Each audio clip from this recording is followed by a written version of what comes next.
Delay ചെയ്യാനായിട്ട് കൊടുക്കുന്നു. I welcome Shri V Govindankutty sir to conduct the section. Thank you.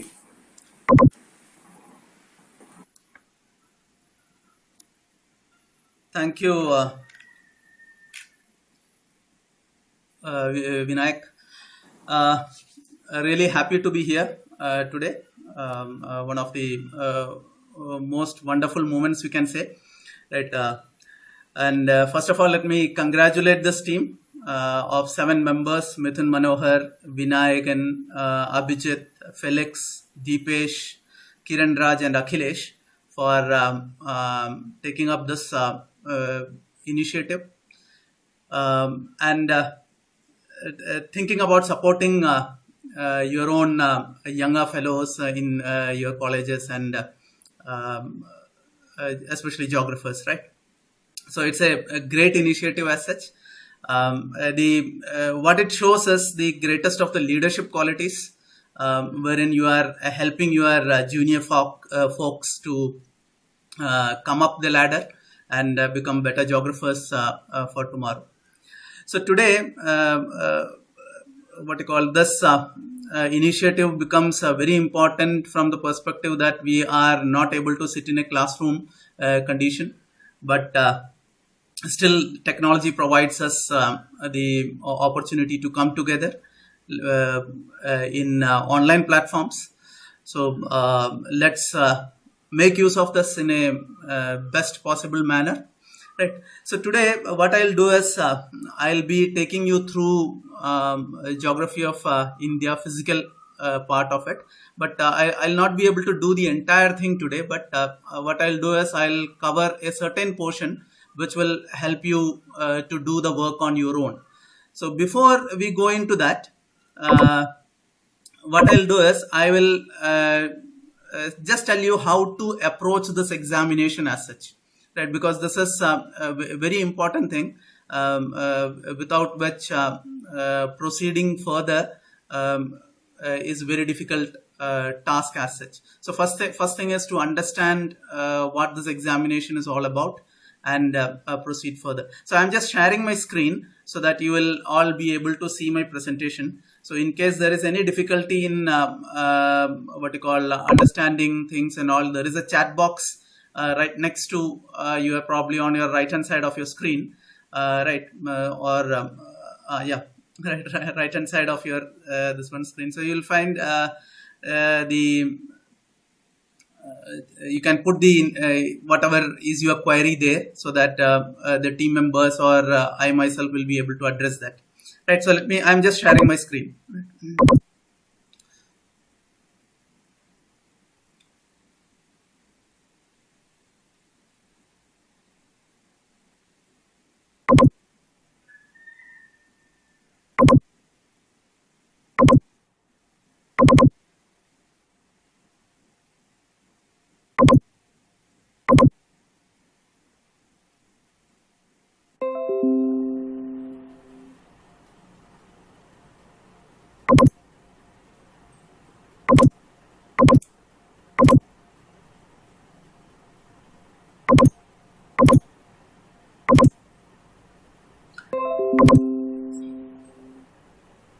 I hope all are able to see the screen, right?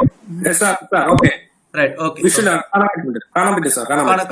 there is no problem with audio also, no? Right. No, sir. It's clear. Okay.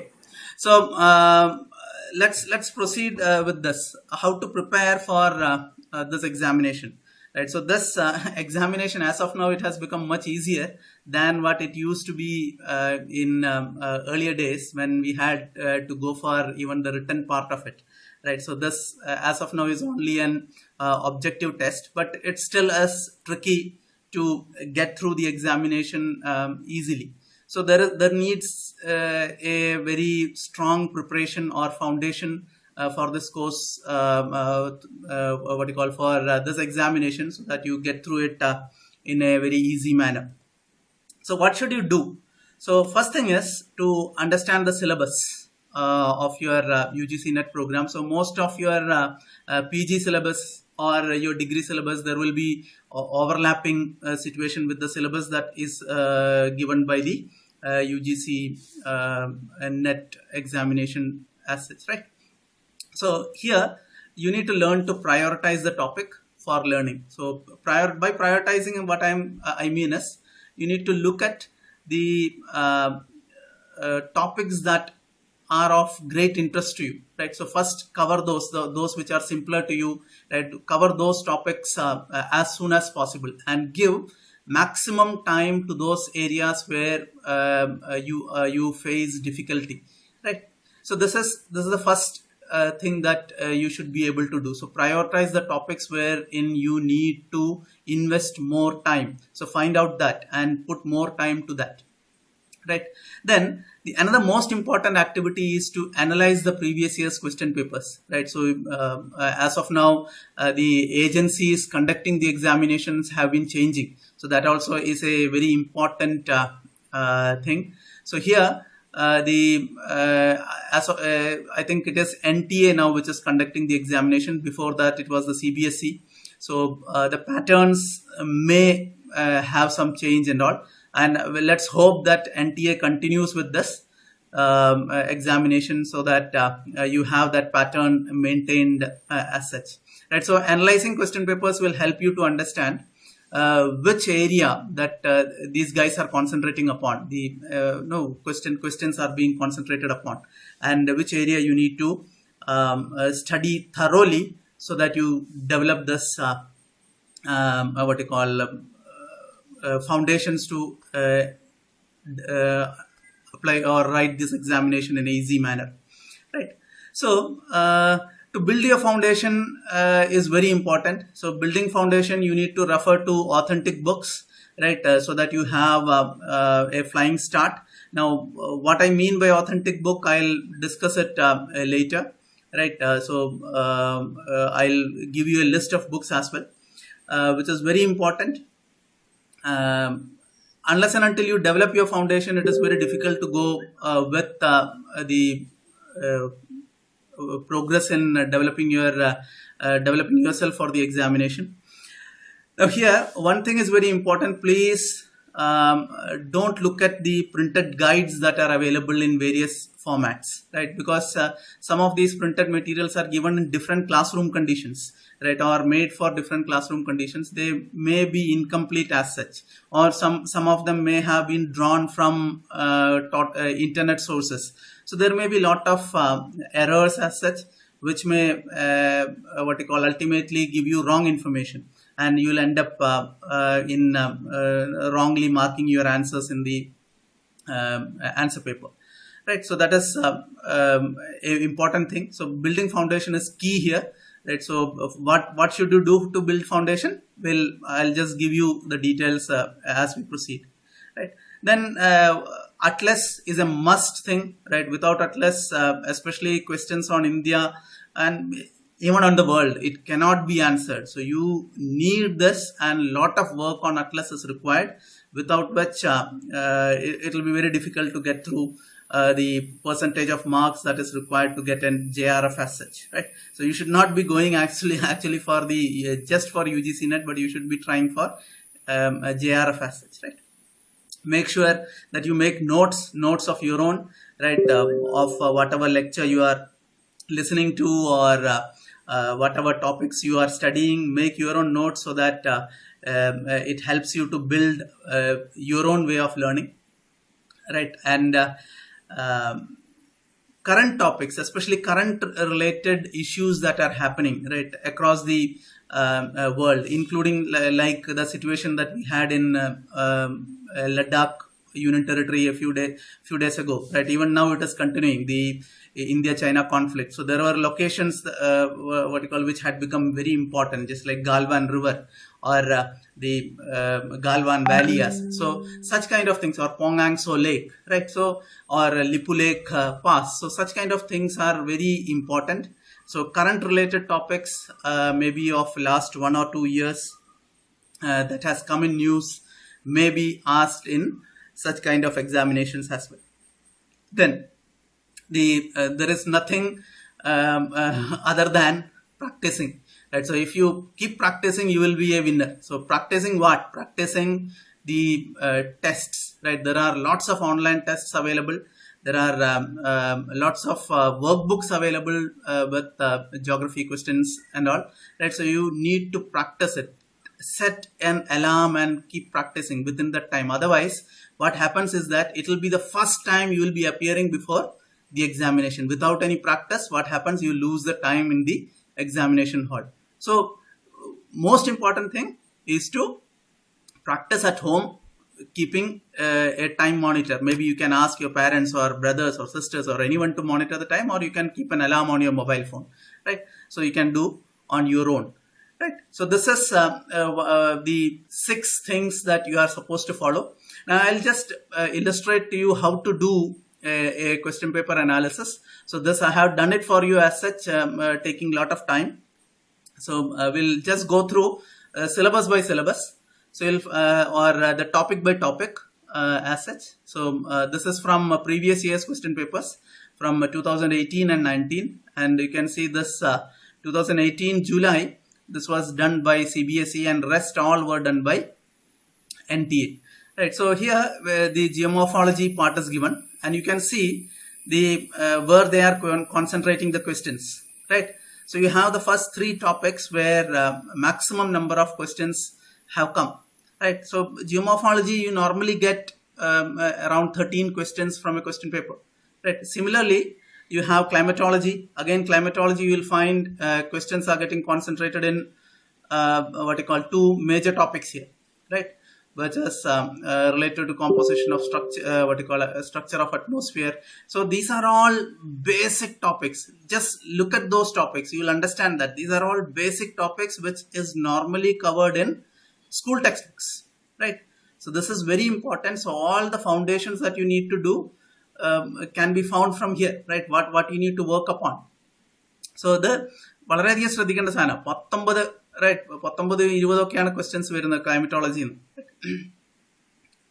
Then so on an average you will find എല്ലാ question പേപ്പറിലും somewhere around 11 questions have been asked. Oceanography, approximately 5 questions. Now again, see the concentration what they are asking, right? This is environmental geography, right? You will find questions are basically of basic in nature, right? Energy flows, and then they are concentrating on hazards, environmental hazards. And you'll also find they do have these agreements related stuff, right? Kyoto Protocol, such kind of stuff is also being asked in a major manner. Now this is population geography.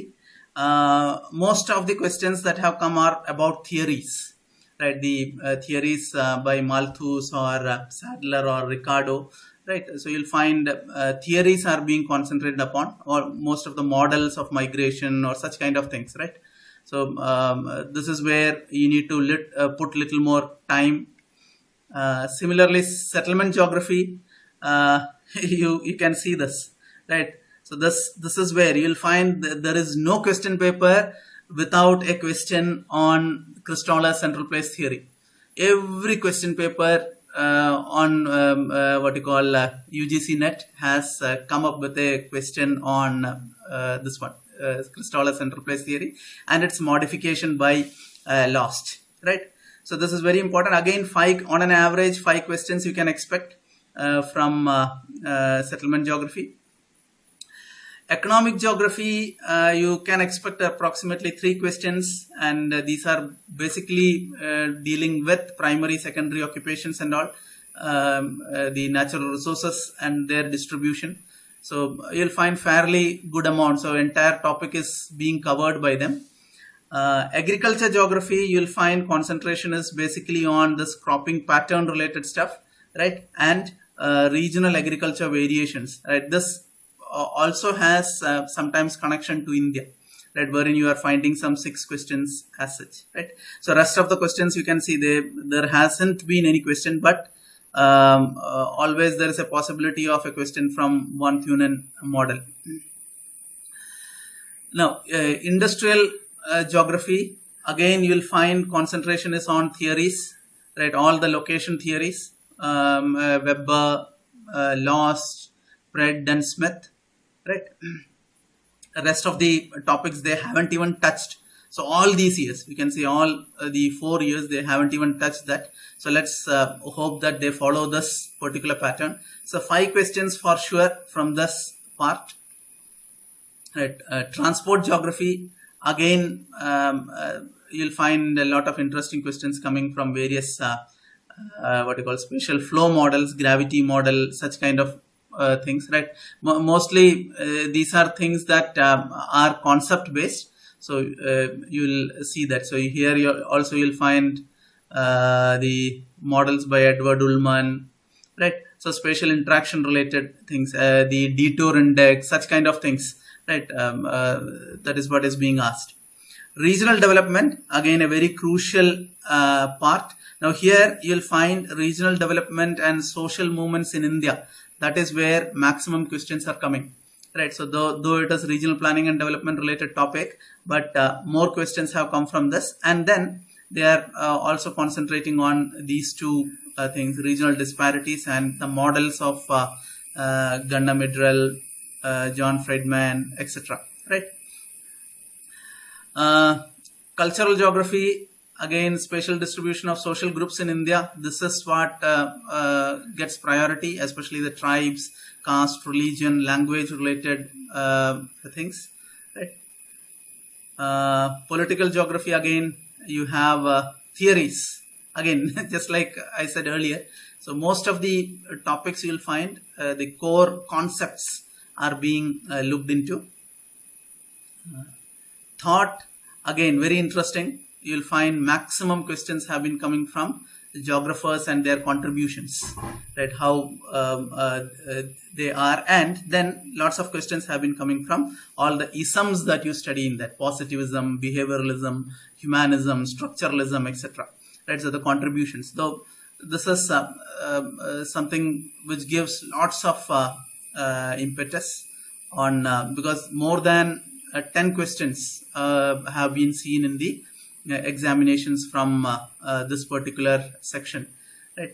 So Greeks, Romans, and Chinese, right? Arab and Chinese and Indian scholars. So you'll find this is very clear that they are concentrating on only these 5 categories. And geographical techniques, again you'll find the concentration is on central tendency and such kind of things, right? This is pure statistics part of it, and you get good number of questions from here. And on an average you will get more than 10 questions from this particular segment, because this is a segment wherein lots of techniques of geography, including remote sensing, GIS, etc., everything has been included into it. Then the major part, geography of India, wherein you get the maximum number of questions, right? Normally it goes up to 15 to 16 questions every year you will find, because some of the other topics also have a linkage with India.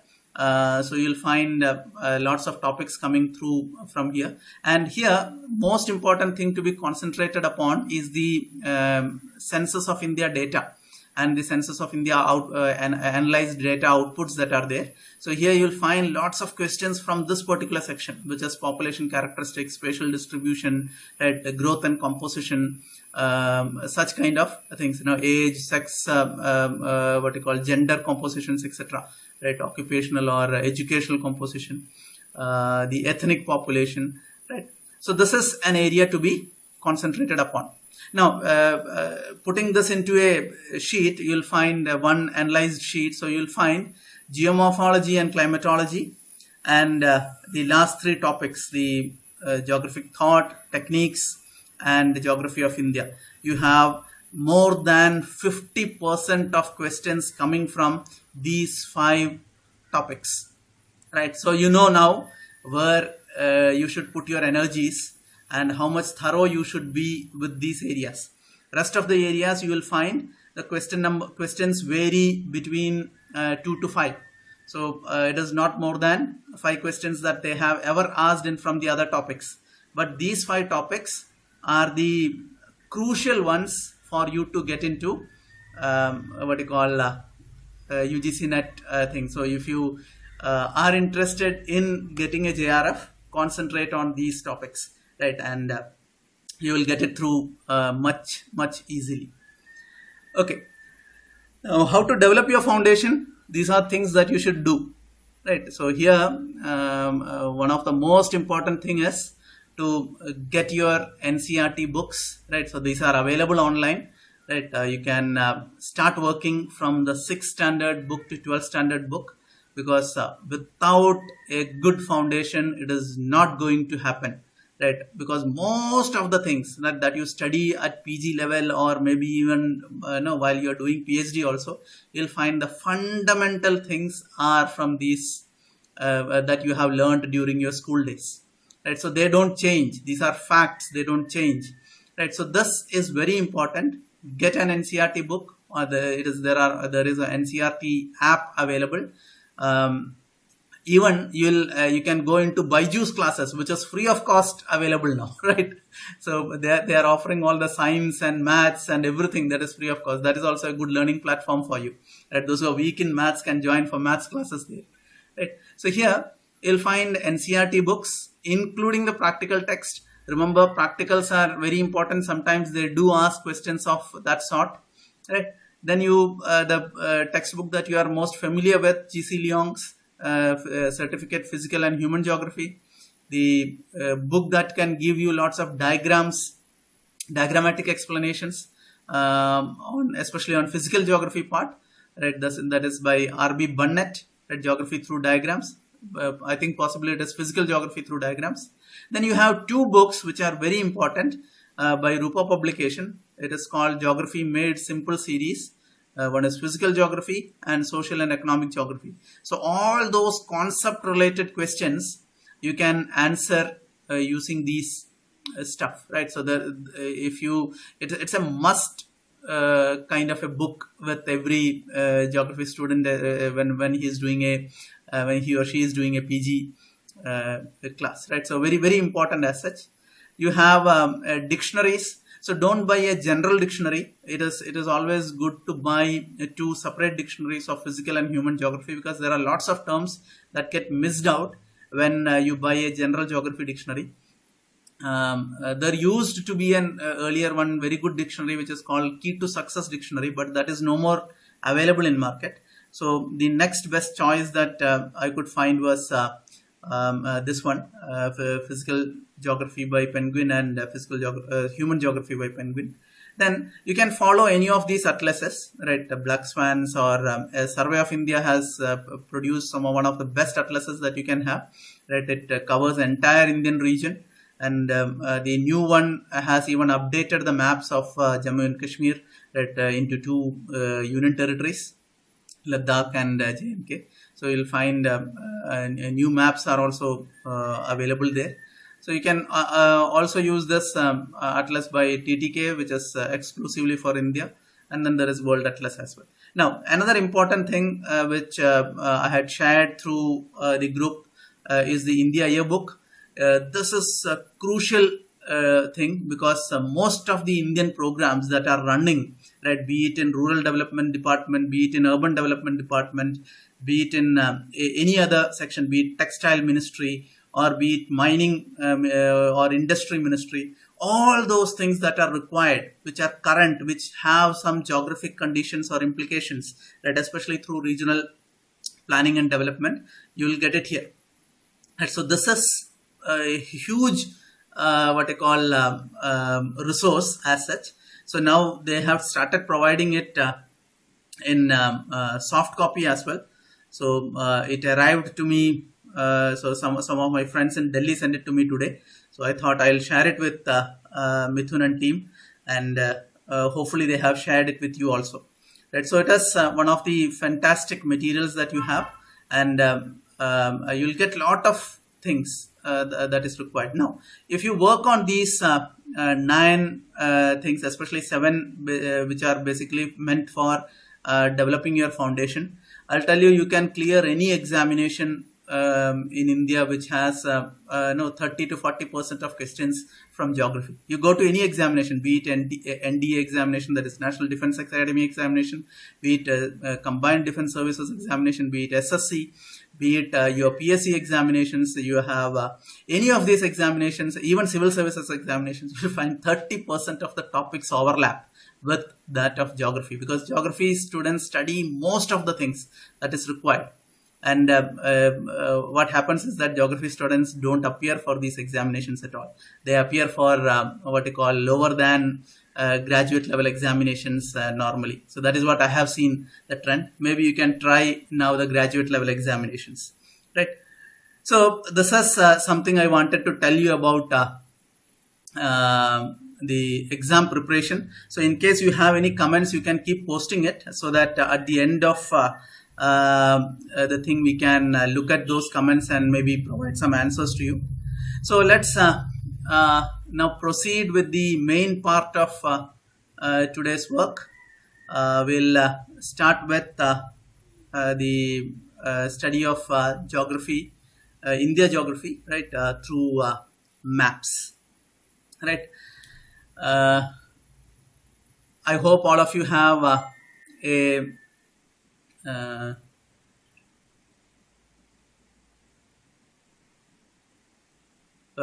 map with you, right? In case you don't have, I think you can draw a rough map so that you can do all those things that I am doing simultaneously, which will help you a lot, because this kind of exercise is what is required while preparing for any competitive examination. So just mugging up won't help, right?